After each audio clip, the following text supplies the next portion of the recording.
Okay, but while we're in this local script, we also want to do some other stuff. We're going to want to run an animation when you equip the sword. So you're going to be holding the sword in a special way. Because if you notice, we have an idle animation. And we also have a equipped animation. The equipped animation is pretty cool. Okay, so on the equipped function, we're going to want to... Oh, one other thing. So we have the mouse. Right now it's pretty much defined as local, so it's only going to be used in the scope right here. Let's change that and just make it global. So we're going to make the mouse, new variable called the mouse equals mouse. So whenever the tool is equipped, we're going to find mouse or the mouse as mouse, just so we can use it over here. Okay, so we're going to want to run the animation for the idle animation. We're going to want to run the equipped animation. So if humanoid, make sure the humanoid exists here.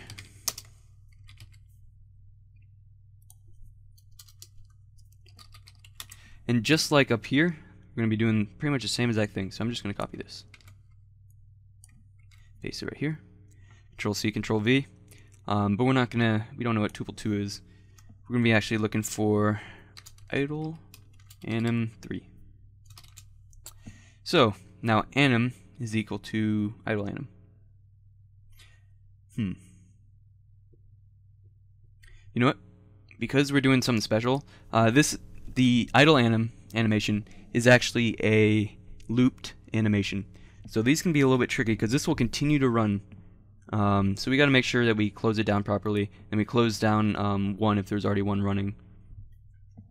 So when we're loading it, we actually want to make the loaded one a global, so that we can close it when we unequip it, and also here actually loaded idle animation.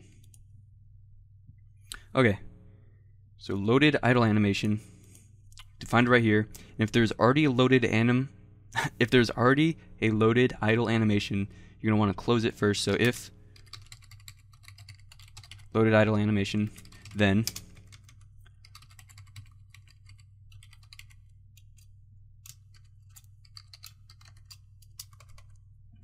we end it right there. Just tell it to stop. Just, stop. If you're already running, stop, and then we play it again. Okay, so that would be that. Oh, actually, we gotta copy this name and put it right here. This variable isn't very clear, so you can use capitalization in your variables, so you could do that. I don't want to go through and change all these, so I'm just gonna leave it how I did.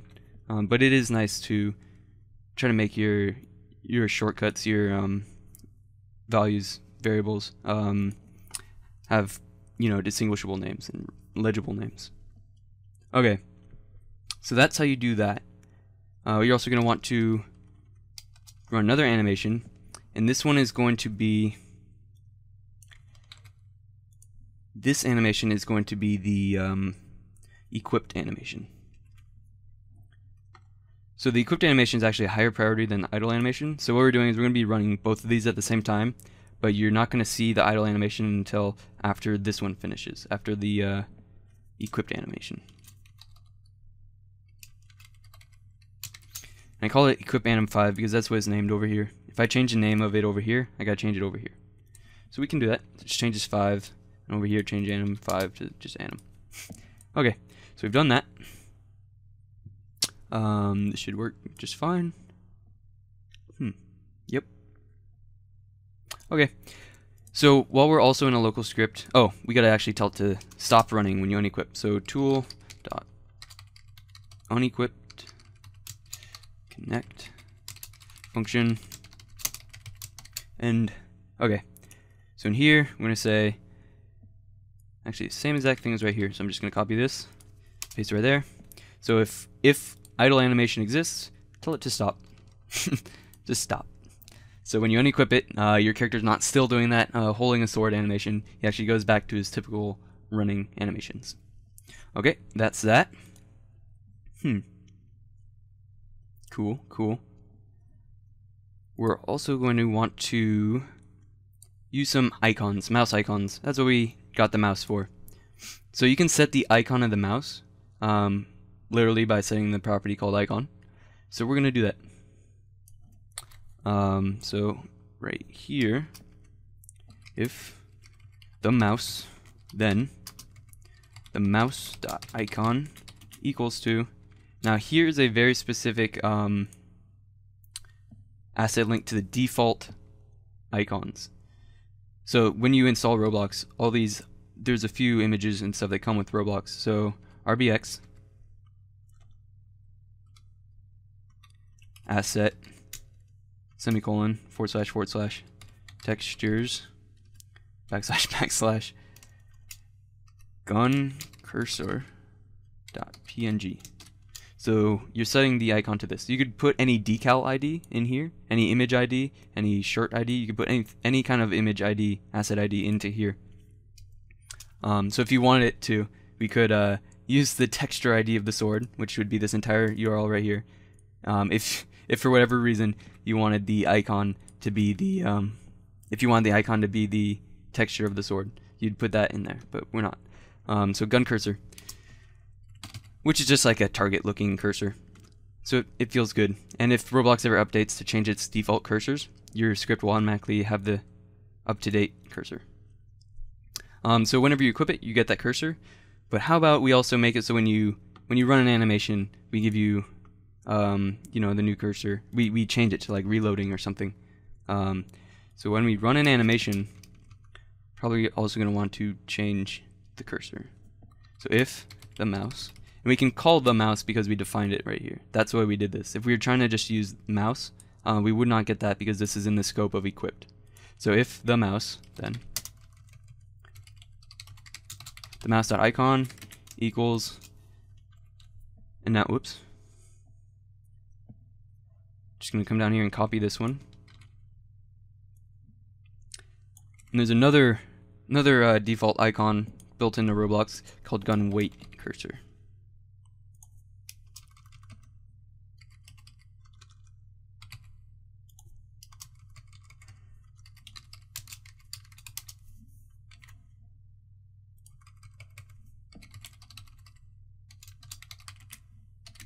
Okay, so when you go to run an animation that is usually one of the swings, if you run the animation, you're also going to switch the cursor to like a waiting or reloading symbol, and then it's going to wait 1 second, and then it's going to set the cursor back to just a default like ready to swing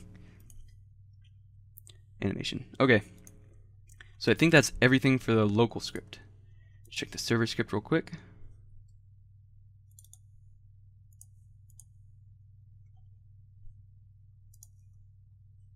Alright, let's test it out. So what we're going to want to do is make sure that it works on another player so that you are actually dealing damage to another character. So we're going to do a start server so we can get 2 characters in the same session. So we set this to 2 players from the test tab, 2 players, and then you click start. And this starts a server and starts 2 players that you can control. This is for like advanced testing for networking, and mostly when you want to test weapons, you gotta have something that you want to hit and make sure it damages. So if you notice down here, I have a server and 2 players. So right now I'm controlling player 2 in the server. So if I just want to check output, make sure there are no errors, so there are no errors. And also on the server, I want to check and make sure that there are no errors. Doesn't seem to have any. Alright, so back to player 2. So you can see, oh, looks like we got 1 error when I unequipped it. On line 59 of the sword local script, I typed loaded wrong. Okay, so let's just go fix that real quick. So I gotta close that, and close the server, and close the other player. Okay, so we're back to the correct one. You also want to make sure, because sometimes they'll make changes in the server. You don't want to do that. You want to make changes on the session that you were originally working in. Start it back. Sword script. So it said 57 of local sword script. Right there. And they should also be wrong over here too then, so I'm going to fix that there. Loaded idle animation. So I just want to make sure that I didn't typo that anywhere else. I'm going to do Control F, type loaded wrong, like I had typoed it. Okay, and when I do find, there are no results. So that's an easy way to check to make sure I didn't copy and paste that bug anywhere else. Let's test it again.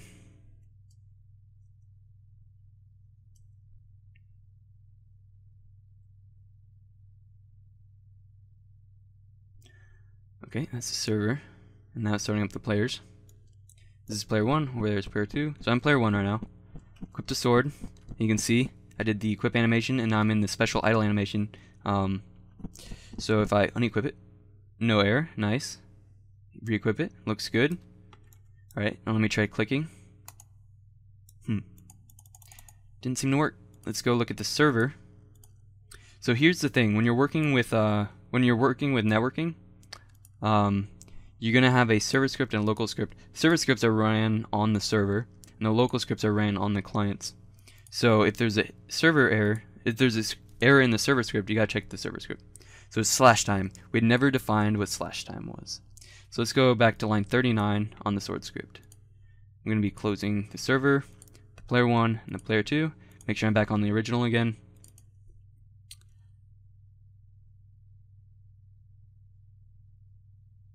Oh, so I know what I did. I had said /time instead of swing time, or swing time instead of /time. Swing time. Swing time. Oh, I used /time right here. That's what I did. So set that's a swing. Let's look to see if we have /time anywhere else. Nope. Okay. Hopefully this time it works. Again, I gotta tell you guys that I'm kind of cheating here. I'm using this pre-built stuff, and I'm from on another studio on my right side, so I can tell what code I'm gonna be presenting to you guys. So if I were coding this on the spot, I would be doing test server, test player quite often, and testing each individual thing as I code it on my own. So I can swing now. Cool. Oh, nope, it broke again. Let's see how it broke. So it swung once, and there's an error on line 50 of the sword script. Overhead sound doesn't exist. So let's close the server, close this player, go back to here, sword script, forgot what line it said, but it said overhead sound does not exist. Overhead sound, do we have it over here? Oh, we forgot the R. Okay, cool, fill that in. Let's do another solo test real quick.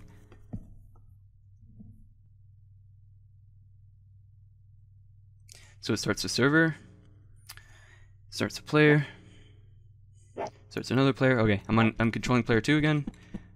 Whip out the sword, looks good. I swing it once, looks good. Swing it twice, looks good. 3 times, looks good. Let's try the combo. Yep, there's a combo. Oh, and then it stopped swinging after the combo. 53, lunge sound, doesn't exist. Okay, sword script, lunge sound. /sound, overhead sound, lunge sound. Oh, get rid of that. Lots of testing. I would have found these bugs a lot sooner if I were testing this as I was making it. Which I should have been. Okay. Equip the sword.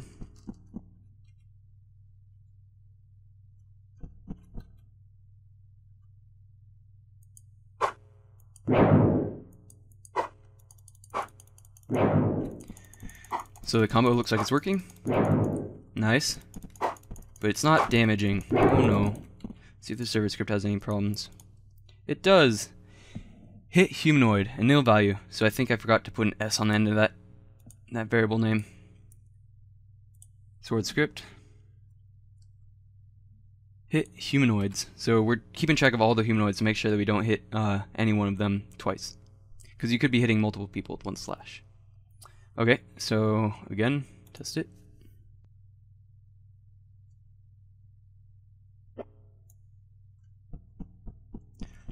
Alright. Equip the sword, unequip the sword, equip it, /1, /2, /3. Alright, let's try it on the player. Oh, it damages him right off the bat. but it broke. Oh no, it didn't. It's working just fine. Cool.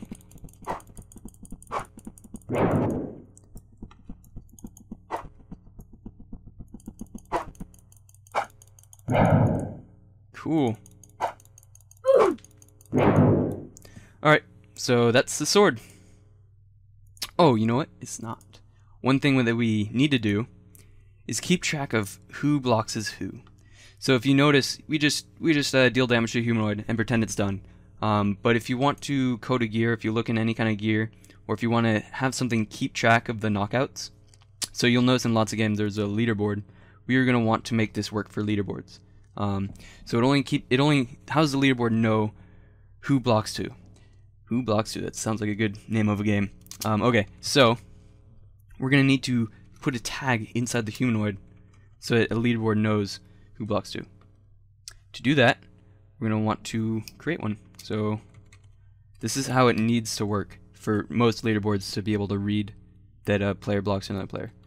So we're going to want to create a tag. The tag needs to be, we're creating one, instance.new, and the tag needs to be an object value.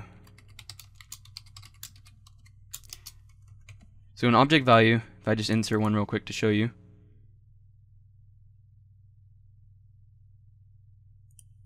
Object value is a value. It's a thing in here that just holds a value for other things to read. And the value can be anything. So what we're going to be doing is setting the value to the player. So tag. So we want to name it, and this is important. It has to be named creator. It has to be an object value.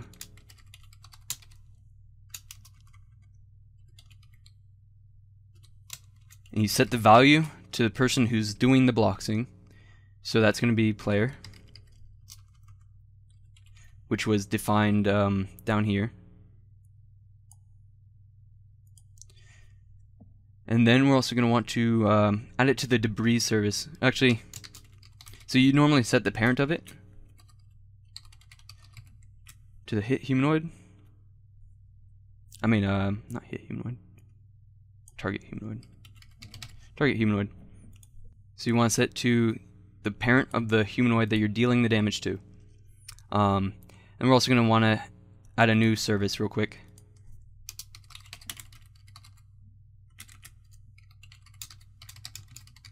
So we're looking for a service called debris. It's called debris. And what debris does is you can call a function on it called add item. And you give it a time, and we're going to give it 3, and you give it something, and we're going to give it the tag. And so what happens is when you do add item 3, this is how long it's going to live for. So in 3 seconds, the debris service is going to remove the item that you give it. So you're giving this thing a lifetime of 3 seconds, just so that you make sure this thing gets removed. I like to use debris service anytime I'm creating something, just to be sure that it gets removed eventually. So a lot of the times I'll put like I'll put like a few minutes in here, even though I'm expecting to remove it. It's good to put in a time.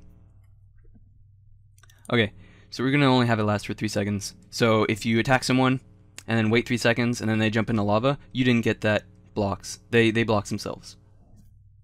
Okay, and then also when you're adding this tag, you're also going to want to remove all of the other tags so that when the humanoid gets blocked, the leaderboard gets the most recent person to tag it. So we're going to remove all the current tags. So to do that, we're going to look for all the tags in the humanoid right now. So underscore comma v in pairs is very specific coding for iterating through all of the children of something. So target humanoid get children. So what target humanoid get children, the function get children of most things returns all of the objects underneath it. It's a table of all the things underneath it, and then we're going through this table by using in pairs. And then you finish that off with do at the end. There. So every time we're going to go through everything inside the humanoid, and v is going to be each item, and it's going to do this for every single item. So if v, so we're going to make sure it exists, and v.name is creator, then v remove end. So what we're doing is going through all of the children underneath the humanoid that you're dealing damage to, removing all of the current tags so that it knows, so that when you put in yours, you know that you're the last one to tag it for damage. So that's what that does. And so now leaderboards will know who done it, who blocks who. And that's that.